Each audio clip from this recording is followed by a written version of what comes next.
اس نظام میں بڑے فلاز ہیں، بڑی خامیاں ہیں. ہم نے پارلیمنٹ میں آ کے ان کو دور کرنا ہے اور جمہوری طریقے سے کرنا ہے، کوئی زبردستی نہیں کرنی. تو جمہوری طریقے سے جب نظام بہتر ہوتا جائے گا اور خلافت کے قریب قریب جاتا جائے گا تو یہ ایک بڑا اچھا نظام بن جائے گا.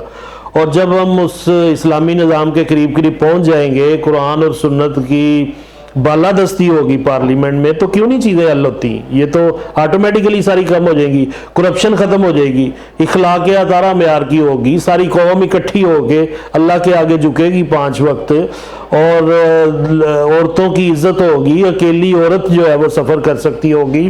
چوری ڈکیتی کیوں نہیں ختم ہوتی؟ ختم کرنے میں آئے تو 1 ماہ لگتا ہے، یہ چور ڈاکو سارے پکڑے جا سکتے ہیں، لیکن المیہ یہ ہے کہ پکڑنے والے بھی چور ڈاکو ہیں. تو اس وجہ سے یہ سارا نظام خراب ہے. تو پورا ایک پروسیس ہے، 10 سال 15 سال اللہ کے بندے اگر پارلیمنٹ میں آ جائیں تو وہ اس پہ کام کریں گے اور انشاءاللہ ایک خوبصورت عزتوں والا معاشرہ قائم ہوگا انشاءاللہ. پاکستان مرکزی مسلم لیگ کیا سیاسی جماعت ہے یا مذہبی؟ جی نظر صاحب، ہم سمجھتے ہیں کہ جو جماعت ہے وہ جماعت ہوتی ہے، سیاسی بھی ہوتی ہے اور مذہبی بھی ہوتی ہے. معاشرے میں یہ ایک اور جو بلنڈر ہوا ہے، میری آواز سارے سن رہے ہیں تو ہو سکتا ہے کسی کو بات ذہن میں اتر جائے کہ جماعتیں مذہبی اور سیاسی دونوں ہوا کرتی ہیں. یہ نہیں ہوتا کہ یہ میرے روحانی پیشوا ہیں، یہ میرے مذہبی پیشوا ہیں اور یہ میرے سیاسی لیڈر ہیں. ہمارے معاشرے میں ایک اور تقسیم ہوئی ہے، جی یہ میرے مذہبی لیڈر ہیں اور یہ میرے سیاسی لیڈر ہیں. اس وجہ سے بھی کرپشن کی بھرمار ہے اور معاشرے میں ناہمواریاں ہیں. تو ہمارا تجزیہ یہ کہتا ہے، پاکستان مرکزی مسلم لیگ یہ سمجھتی ہے کہ پاکستان مرکزی مسلم لیگ ایک جامع کمپلیٹ ایک جماعت ہے، سیاسی بھی ہے اور مذہبی بھی ہے. ہمارا جو مقصد ہے اس معاشرے کو ٹھیک کرنے کے لیے، اس میں یہی بات ویلڈ ہے کہ ہم دونوں چیزوں کو ساتھ ساتھ لے کے چلے. ہوا یہ برطانیہ کا جو سسٹم ہے جب یہاں پہ رائج کیا گیا، مسلمان بھی اسی ڈگر پہ چل نکلے. ہوا یہ کہ ہم نے پارلیمنٹ کو علیحدہ کر دیا اور مسجد کو علیحدہ کر دیا. جو معاشرے کے اچھے لوگ تھے وہ مسجدوں میں چلے گئے، نماز پڑھنا شروع ہو گئے، روزہ حج زکوٰۃ وہ سمجھ بیٹھے کہ یہی عبادت ہے. اور جو معاشرے کے غلیظ، معذرت کے ساتھ الفاظ یوز کرنے پڑتے ہیں، گنڈے بدماش لوگ تھے، وہ پارلیمنٹ میں چلے گئے اور ایک متھ اسٹیبلش ہو گئی کہ اچھے لوگ مسجدوں میں ہوتے ہیں اور برے لوگوں کو ووٹ دیا جاتا ہے اور وہ پارلیمنٹ میں آتے ہیں. پارلیمنٹ میں وہ لوگ ہیں جو اللہ سے نہیں ڈرتے، بندوں سے ڈرتے ہیں کیونکہ ووٹ لینے ہیں، اور مسجدوں میں وہ لوگ ہیں جو اللہ سے ڈرتے ہیں، بندوں سے نہیں ڈرتے، لوگ ان کو کسی کھاتے میں نہیں گنتے. ہمارے معاشروں میں داڑھی والوں کا کوئی مقام نہیں ہے، ہمارے معاشروں میں نمازیوں کا کوئی مقام نہیں ہے، ہمارے معاشرے میں قرآن پڑھنے سننے سنانے والوں کا کوئی مقام نہیں ہے. ہمارے جو ہیروز ہیں وہ بدماش ہیں، ہمارے جو ہیروز ہیں وہ وڑ گیا کہنے والے ہیں، ہمارے جو ہیروز ہیں وہ پولیس والا جو گالم گلوچ کر رہا تھا وہ بن جاتے ہیں. اور جب معاشروں کا سٹینڈرڈ یہ بن جائے کہ جب ہیروز ٹک ٹاکرز، ڈانسرز اور گالم گلوچ والے لوگ بن جائیں تو، اور مولوی جو ہے وہ 3 درجے کے شہری ہوں، نمازی جو ہے وہ 3 درجے کے شہری ہوں، تو پھر بگاڑ تو آنا ہی آنا ہے. جب کرپٹ لوگ پارلیمنٹ میں ہوں گے تو اس سے آپ توقع کرتے ہیں کہ وہ ایمانداری دکھائیں، یہ نہیں ہو سکتا. ہم انشاءاللہ اللہ تعالیٰ کی توفیق سے وہ نظام لے کے آئیں گے جو مسجد نبوی کا نظام ہے. مسجد نبوی میں رسول اللہ صلی اللہ علیہ وسلم بہترین پولیٹیشین بھی تھے، بہترین امام بھی تھے، نمازیں بھی پڑھاتے تھے، قرآن بھی پڑھاتے تھے، مسجد نبوی مدرسہ بھی تھا ہمارا. یہاں پہ کیا ہوتا ہے؟ مسجد میں سیاسی گفتگو کرنا منع ہے، لکھا ہوتا ہے، آپ نے بھی پڑھا ہوگا، جس نے نماز پڑھے. اور پارلیمنٹ میں کیا ہوتا ہے؟ کوئی مذہبی بات کر لے، کوئی قرآن اور سنت حدیث کی بات کر لے تو اس سے کہتے ہیں مذہبی کارڈ استعمال نہ کرو. تو کھال علیحدہ ہو گئی اور گوشت علیحدہ ہو گیا. ہم یہ سمجھتے ہیں کہ جو بھی زمین پہ سارا کچھ ہے سارا اسلام کے اندر ہے. اگر تو آپ مسلمان ہیں تو پھر جو اسلام ایک ادارہ ہے اس کے تمام قوانین کو ماننا پڑے گا. ہاں آپ کے اوپر کوئی جبر نہیں ہے، ہاں اسلام سے نکل جائیں، کوئی ایشو نہیں ہے. تو جب ہم کہتے ہیں کہ مسلمان ہیں تو پھر اسلامی قوانین کو لانا پڑے گا پارلیمنٹ میں، اور اس کا طریقہ ہے